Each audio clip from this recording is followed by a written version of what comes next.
welcome back to my channel. If you're new here, my name is Brianna and this is Calm and Cozy.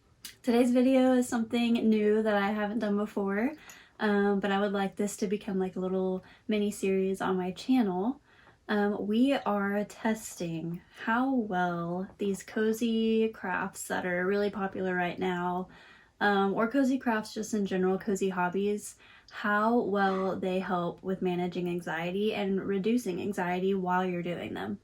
I am just now delving into the crafting world. I used to do like coloring and stuff like that, but never really like got into it. So I purchased a couple craft kits. I did a diamond painting, a perler bead set, and then I got a coloring book. And we are going to test those and see how well they help reduce anxiety. I'm going to rate them on a scale, I think from 1 to 5, on how well they reduced anxiety, how mentally involved it is, if it was difficult or just easy, like you don't have to think about it, just do it. And then just how I felt after doing the craft, like once it was completed. Because I will say that some of these crafts were super easy, didn't take any thought, just did it going through the motions. And then some of them were a little bit more involved, a little bit more frustrating. So I am testing them out and reviewing them for you. So if you're looking for a cozy hobby or something to help you kind of take your mind off things, relieve anxiety, kind of settle your nervous system, maybe use this video to help you pick one that might best suit you. Without further ado, let's move into the first craft. So the first craft that we're doing is the diamond painting. I got this kit off Amazon. It came in a 2-pack. It was really affordable. But it definitely was not a beginner pack. It came with all these different colors of diamonds for the painting, and yeah, it was kind of a lot, but that's okay. So I just kind of cut them up just to like separate them because they were all linked together, just to make it a little bit easier to work with.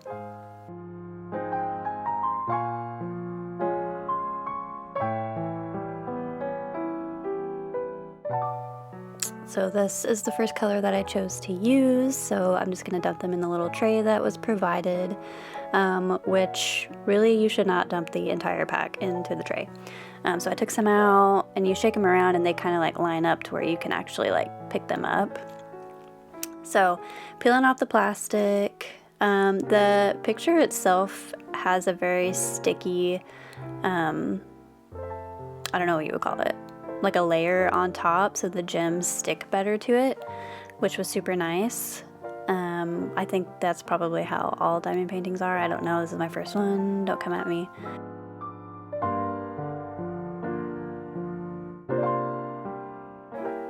And the package came with like a cement, I think is what they called it. It was like this little pink rectangle that you would like put your little pin diamond grabber thing into it, and it would put little sticky up in there so you could grab onto those little diamonds and then just push them down and they stuck to the painting.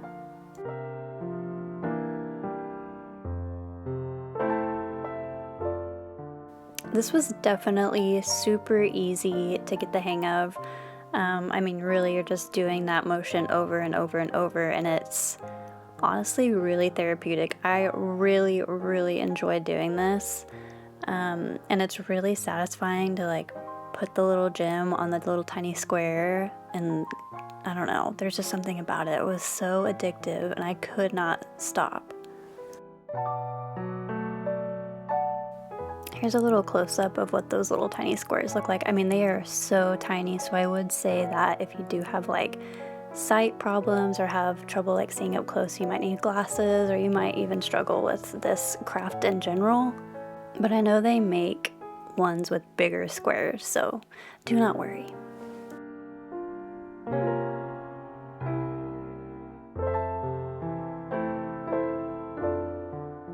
So I definitely would rate this craft a 5 out of 5 for anxiety relief. I was kind of worried that because I was doing like a repetitive motion, my mind would kind of wander and, you know, those anxious thoughts would come in, but they did not. Guys, I tell you, my mind was completely zenned out during this whole thing. I had Hulu playing in the background. I had like some true crime documentaries going on, and literally it was great. I did this for, not gonna lie, I probably did this for like 5.5 hours.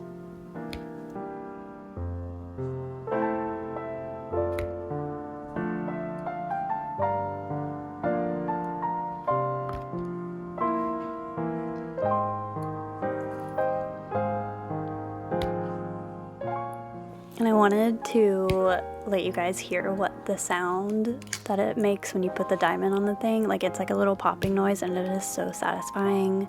A little bit of ASMR for you if you're into that. But yeah, even like this whole thing, I mean, it was so relaxing, guys. I can't, like, 5 out of 5, 6 out of 5. Like, it was amazing. You guys need to try this. And here's a quick look at the progress that I had made so far, and not gonna lie, I definitely did more later on that night.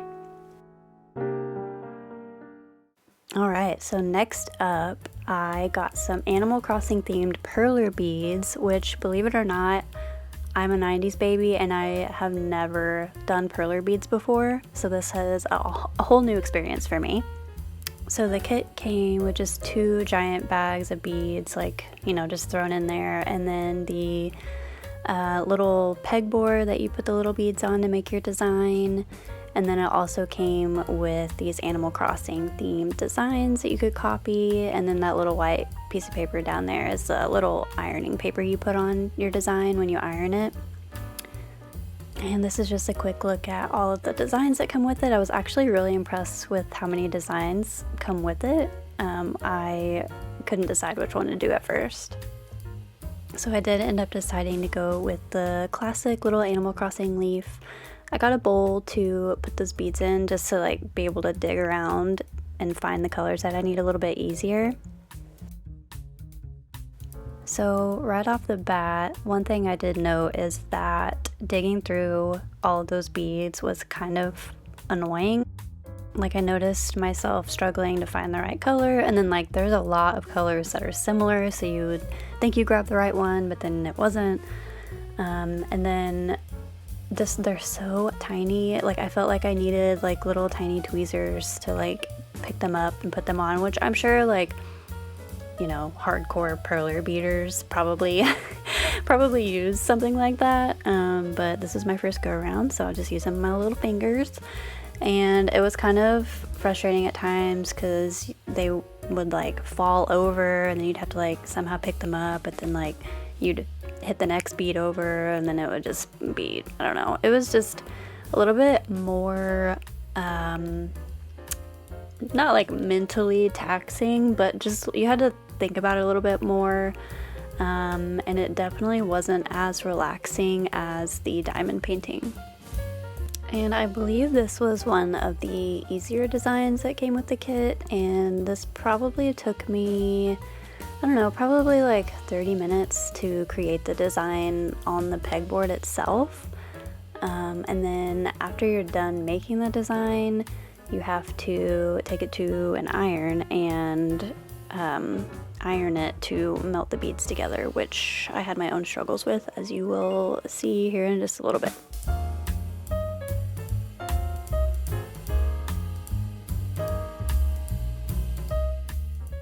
The one thing that I did like about this was that it was very satisfying to like fill in, not even like fill in, but just like see the design kind of like come together as you were making it. I did 2 different techniques. This one I just kind of started out with that outline and then filled in the middle, which it was okay. But for the next one, you'll see what I did, but I started like line by line, which that was a little bit more satisfying.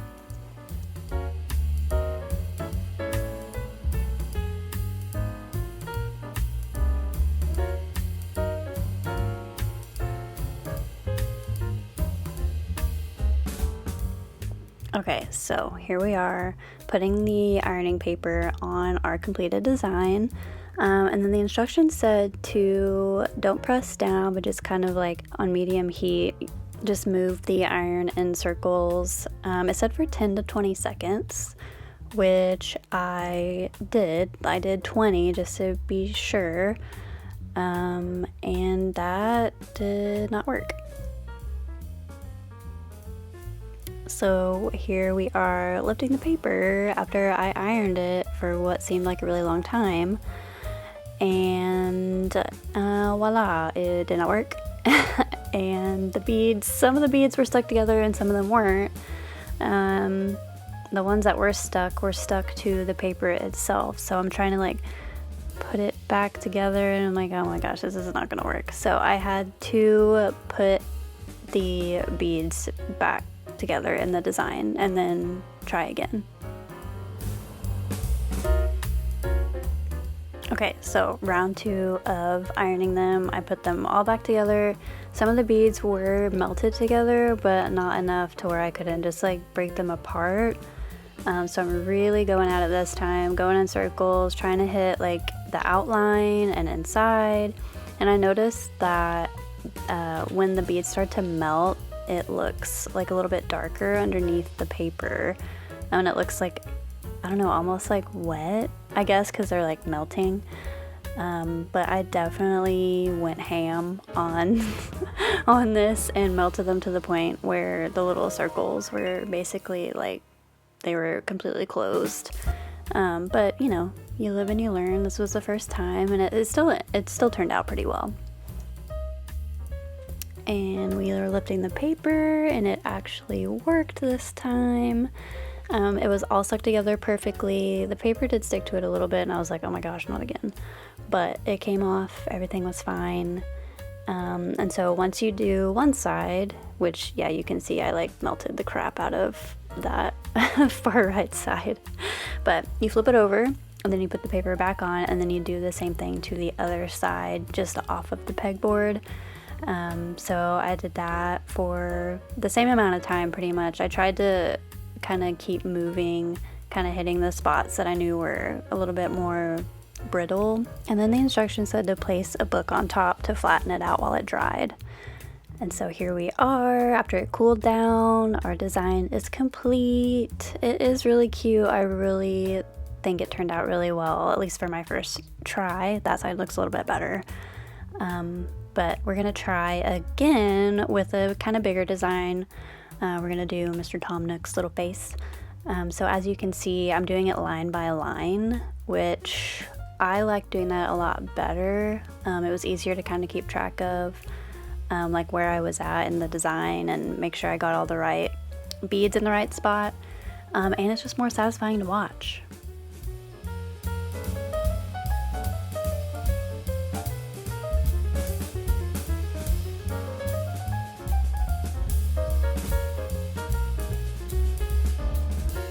And here's our little design all completed. It is super cute. I really like how it turned out.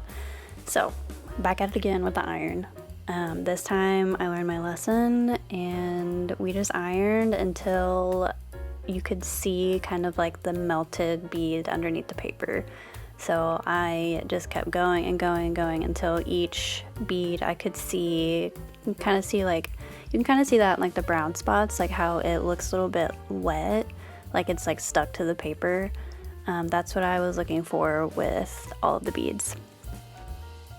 So to rate this craft, I would probably rate it, I don't know guys, probably 2 out of 5 for anxiety relief.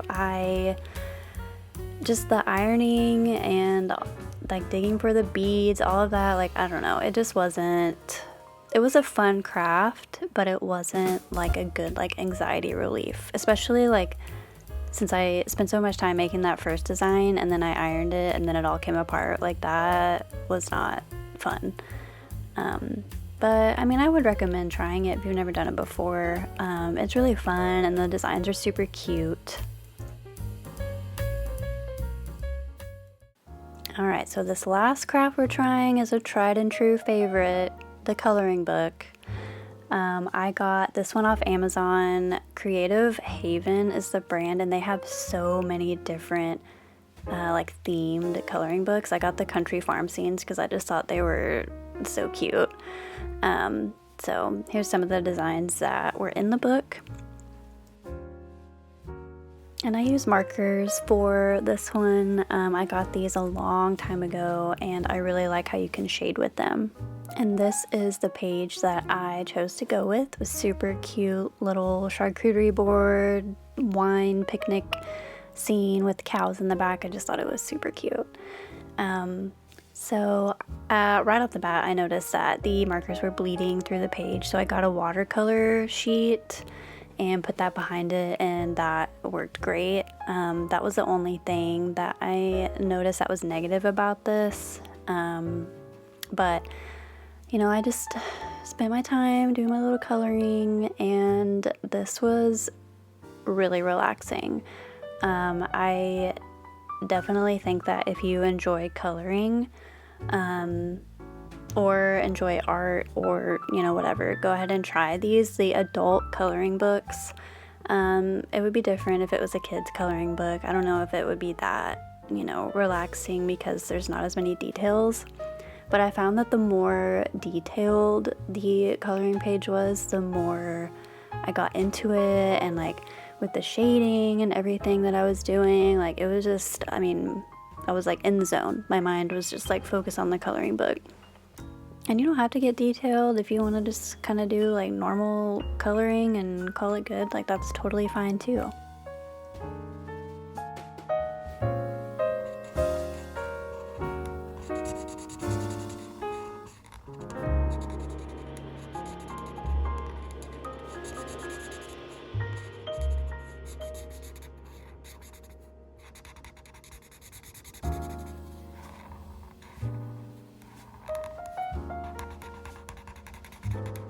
I will say towards the end of this, I was getting pretty tired of it, honestly. But to rate the anxiety relief of coloring books, I will probably give it a 4 out of 5. I think that it was very relaxing, but towards the end, I was kind of like being like, oh my gosh, like one more thing. Oh man, I missed that. I gotta color that in. Oh gosh, okay. But to complete the page, it was really satisfying. I did enjoy, you know, getting to choose the colors and like shading it and, you know, mixing colors together, and I don't know. So definitely something I would recommend, you know, getting a cup of coffee and just kind of like spending like an hour just coloring. But it was definitely anxiety reducing, anxiety relieving, and took my mind off of things and just, you know, kind of let some artistic creativity flow.